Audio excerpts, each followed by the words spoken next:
Hello po, ang pag-usapan natin ngayon ay kung paano magkaroon ng bagong postiso sa halagang 3,500 pesos or mas mababa pa doon. Pero bago yan, magsuot muna ako ng gloves para hindi kita yung aking kulubot na kamay.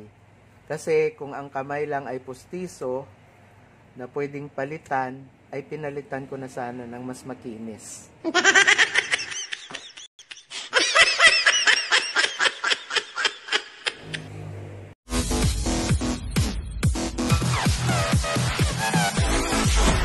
Ito ay lumang postiso at maluwag na. Ayan, may gloves na. O di ba, bungga.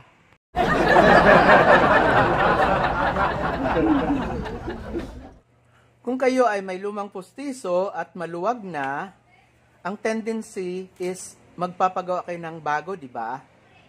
Ngayon, ang tanong, may budget ba? May pera ba para doon sa bagong postiso? Kasi yung ganitong postiso na buo, more or less ang halaga nito ay 10,000.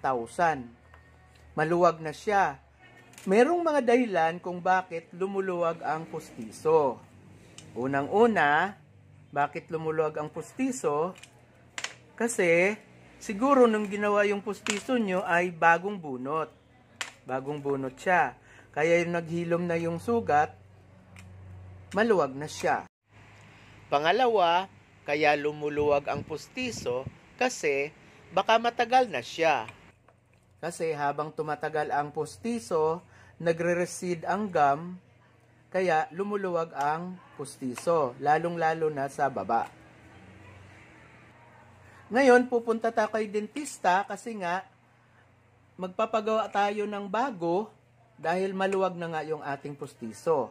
Pero ang budget natin ay limited budget.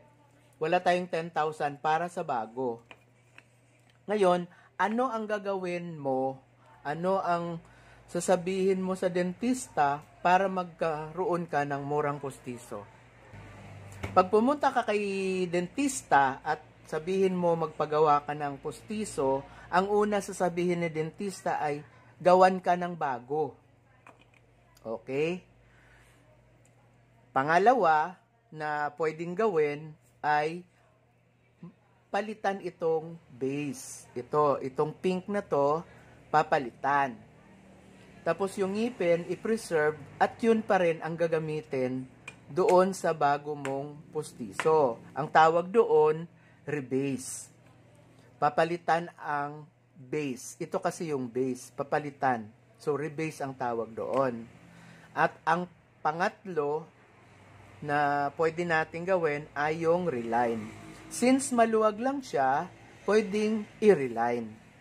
Susukatan ka ng dentista, tapos dadalhin ni dentista yung sukat mo sa dental laboratory at i-reline ng laboratory yung ngipin mo para sumikip. Ang isa pa na procedure para sa pag-reline, yung direct reline. Chair side reline. Ang ginagawa ng dentista, pag maluwag itong postiso mo, magtimpla sila ng acrylic.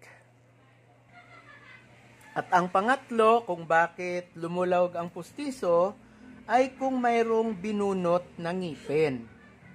Natural, luluwag yun kasi nabawasan na naman yung ngipin mo. This time, ipapakita ko sa inyo kung papaano ginagawa sa laboratory ang pagsikip ng inyong postiso.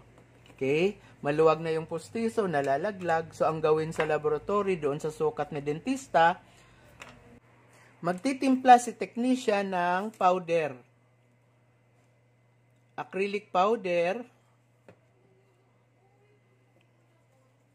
Self-cure yun. Self-cure.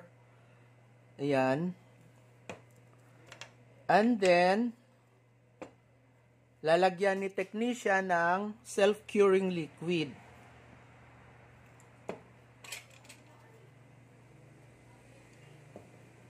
Madali lang po gawin yon.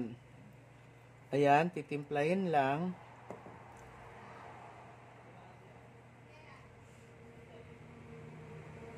Enough lang na matunaw ang powder And then, hintayin natin na mag-set ang dough, yung lalapot na siya na parang clay.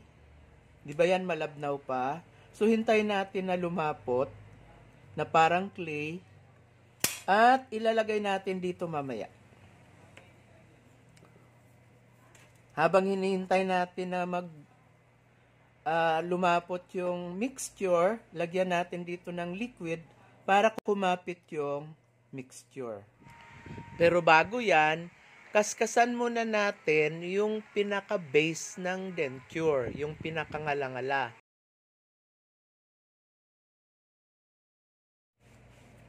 Pag ginawa ito ng dentista sa chair side, ganito rin yung gagawin niya. Magtitimpla siya ng powder, haluan niya ng liquid, hihintayin niya na maglapot na siya, and then ilagay niya dito at isalpak doon sa bibig nyo. Yun nga lang, maanghang yun, mainit. Hindi masarap sa pakiramdam. Kaya bihira lang yung mga dentista na gumagawa ng direct reline sa chair side. Kasi mahirap yun para sa pasyente kasi mainit at saka hindi maganda ang lasa. Pero hindi naman din nakakalason yun. Pero yun talaga yung pinakamabilis. After na ma-reline ng dentista, dadalhin sa laboratory at ipapolish. Yun. So ito na, okay na yung consistency. Ilipat natin ngayon dito. Ilagay natin dito. Ayan. Lagay natin dyan.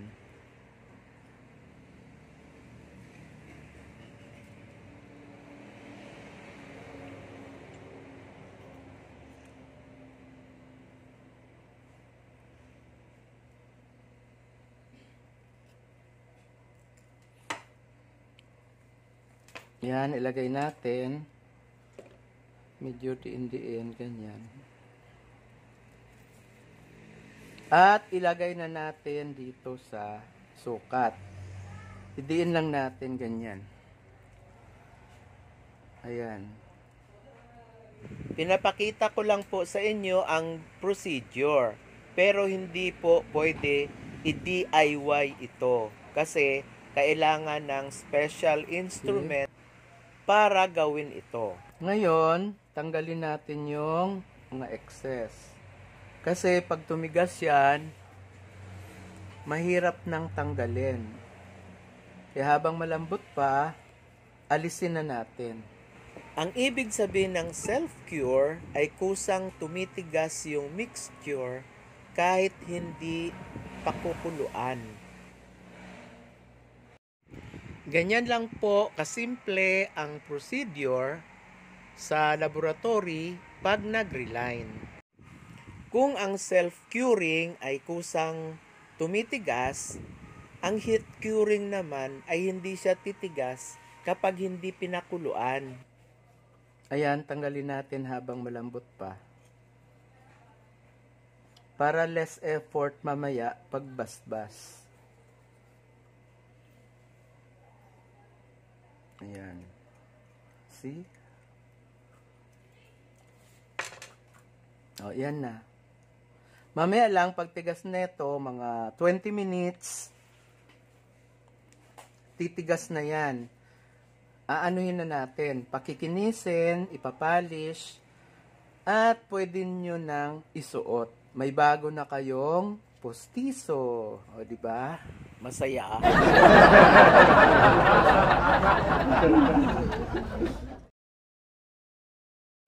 Ito na po yung lumang postiso na ni-reline. Maluwag, ni-reline natin, kaya sumikip na. Hindi na siya nalalaglag.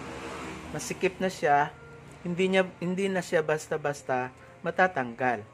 Kaya yung luma mong postiso, masikip na, pwede ka nang kumagat ng matitigas, pwede ka nang kumain ng matitigas. Hindi na siya gumagalaw. Secured na siya.